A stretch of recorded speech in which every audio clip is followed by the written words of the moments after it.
Catastrophic, unfathomable damage and loss of life. Hurricane Ian hit Florida last week with 150 mile per hour maximum sustained wind and has now claimed over 100 souls.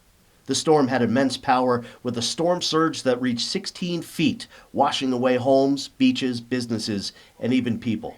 What made it worse was it crawled across the state at a mere 8 miles per hour, prolonging the torrent.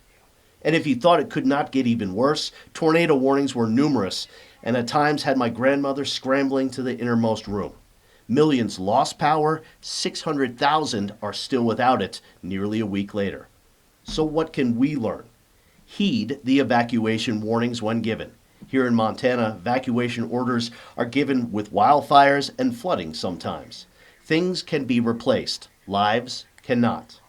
Preparation is paramount to surviving a natural disaster. Having food, water, medication, alternate sources of power, and even a generator will be worth their weight in gold.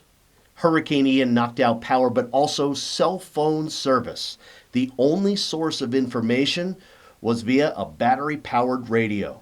We rode out the storm by lantern, listening to local news on a good old-fashioned antenna radio, receiving vital information that many did not receive because all they had were cell phones.